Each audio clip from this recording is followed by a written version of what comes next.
Okay, Nick Tiro here, talking about some forensics things. Now, before we get into some of the topics about and the tools we use in forensics, I'm gonna make mention of this in other videos too. We have to suspend reality a little bit. Now, we're not suspending truth, we're suspending reality. And what I mean by that is some of the exercises that you will do would take a lot of time. Some of the demonstrations I do may seem very, very quick 10, 15, 20 minutes, and we're through the entire demonstrations. We have to suspend reality there. To actually do some of the forensics investigation, you may be looking at hours and hours of work. Even if we were to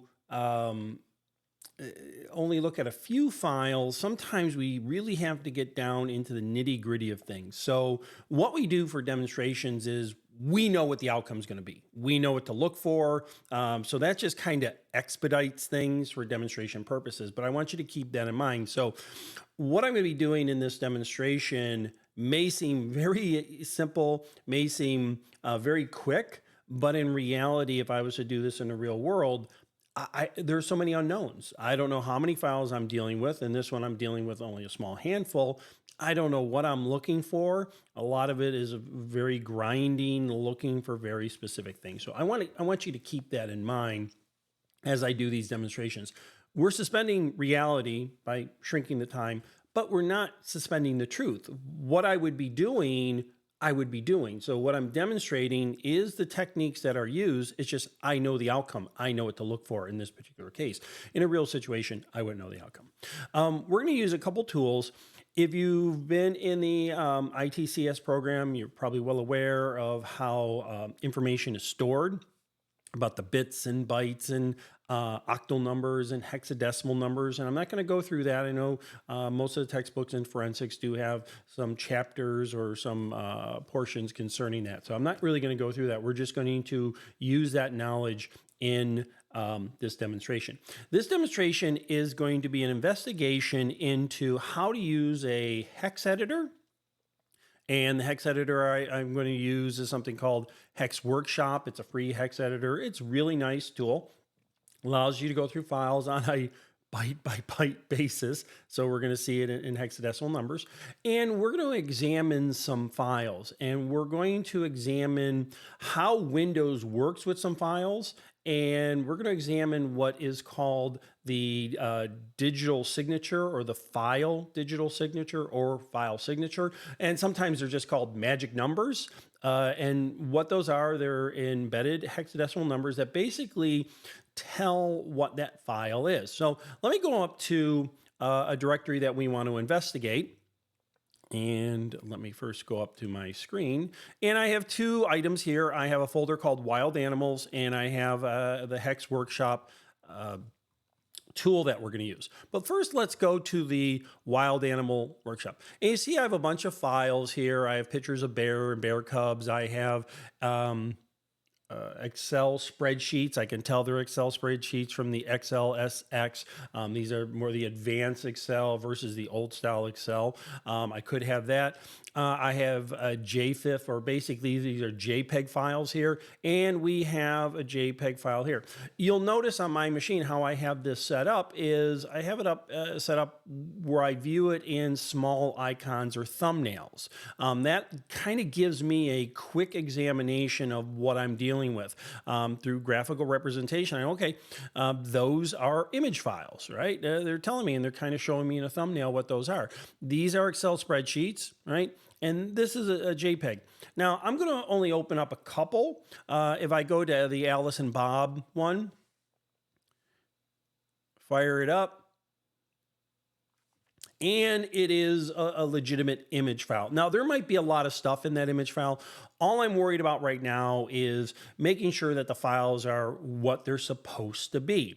Sometimes bad actors will often hide the file by changing the file extension. But this one looks okay.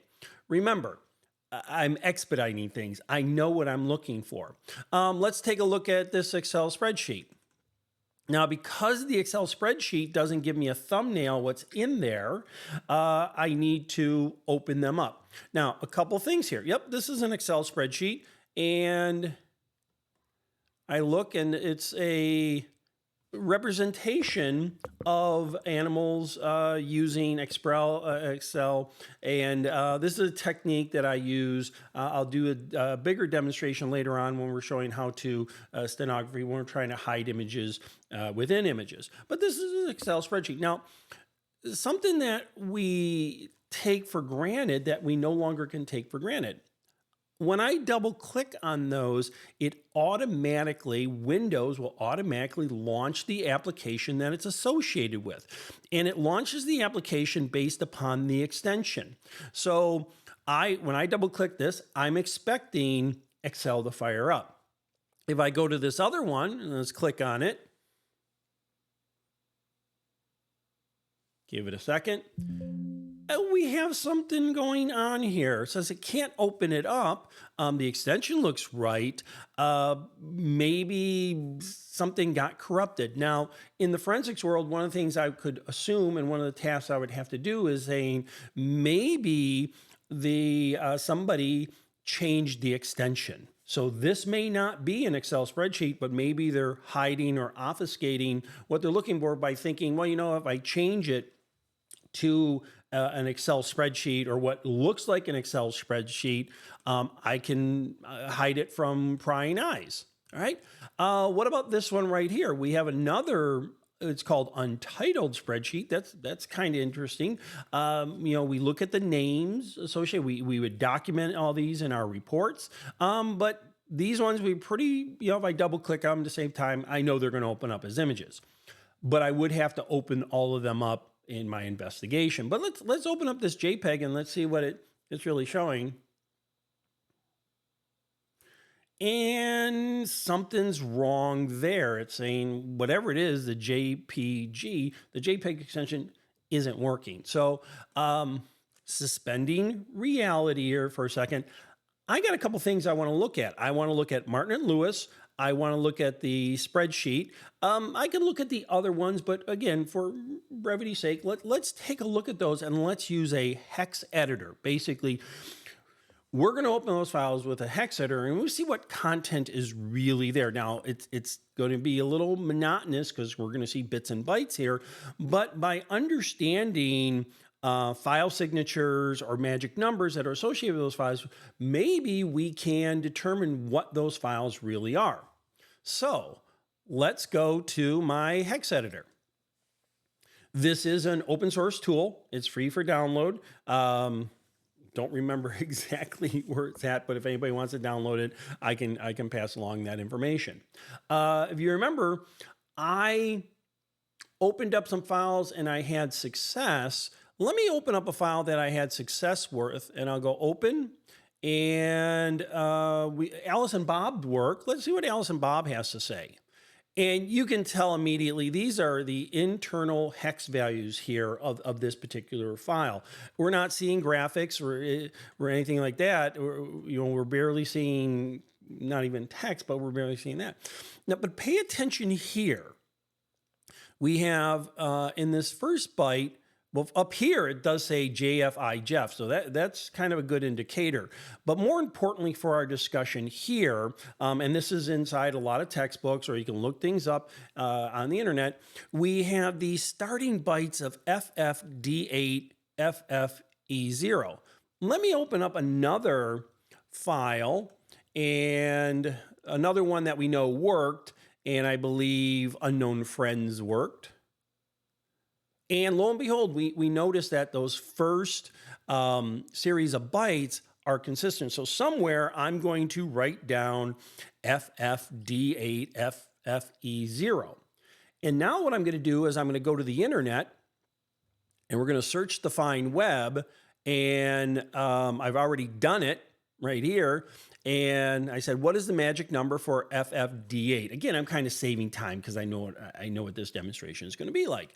And it's saying that magic numbers are the first bits of a file that which uniquely identifies that file.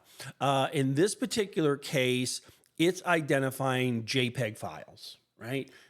And we know that the extension, even though the extension was JFIF, which is a JPEG file, that matches what we have here. So now let's look at the files that didn't open properly. And let me go back to the hex editor here. And the first one I'm going to open up is the one that said it was a JPEG, the untitled spreadsheet one, the one that said it was a JPEG, but it didn't open up. So again, looking at a text editor, oh, this is interesting. It said it was JPEG, but the first couple bits is 504B0304. So let me write that down. I'm just going to say 504B. I'm writing it down because I have bad memory, and we need to document all this stuff. Somewhere in our report, we say this file is reporting this extension, but these are the but these are the magic numbers. So we have 504B0304. All right. So let's go look on the internet here. And I'm going to say, I don't have to do the whole one. I'm going to say, what is the magic number for 504B? Give it a second. Well, we have a list of numbers. Let's see if 504B comes up anywhere. Oh, here we go. It could be a zip archive, or it could be examples of all these particular files here. XLSX, I happen to know it is a Excel spreadsheet, but I could potentially go through all these. Now, I can create a list of these magic numbers instead of always going to the internet, and there are lists associated, but I want to show you how you can easily just kind of look it up. So let's go back. And we're not going to do anything with this hex editor. We don't want to tamper with the file. But what I can do is now go to that file and change this JPEG to XLSX. All right. Yes, I understand. By changing the extension, I'm telling the operating system I'm changing the extension, so launch the program that's based upon the extension. And it's because I haven't opened with the hex editor. So let me close that. All right. When you're trying to do too many things at the same time.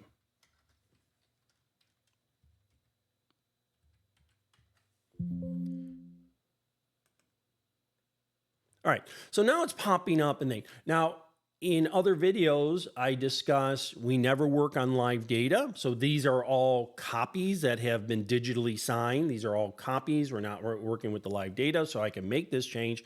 And now if I double click on the untitled, it's launching Excel.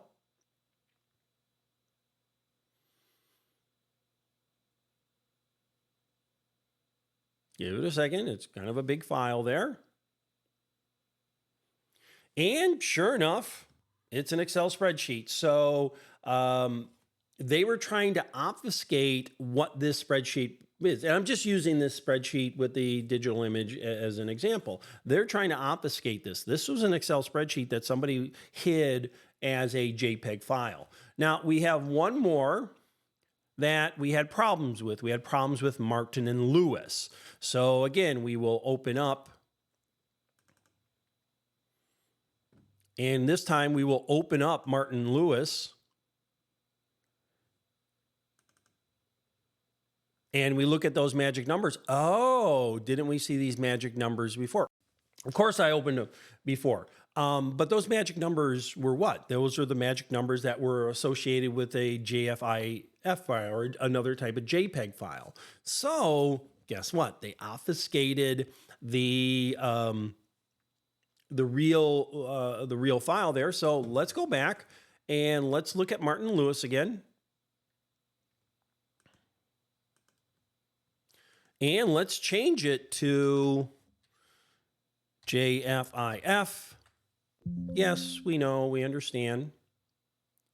Give it a second. And lo and behold, there is the actual image there. So this particular video, real quick video and demonstrations associated with the hex editor and looking for things, looking at those magic numbers or those file signatures, changing the extensions that then change the what application gets launched. Now, I'm looking at 6 documents here. I haven't even begun to look if things are hidden. Let's imagine instead of 6, how many people have 6 documents in their document folder? We have hundreds. So again, we suspended reality by looking only at a handful, but what we did is actually what's going on. So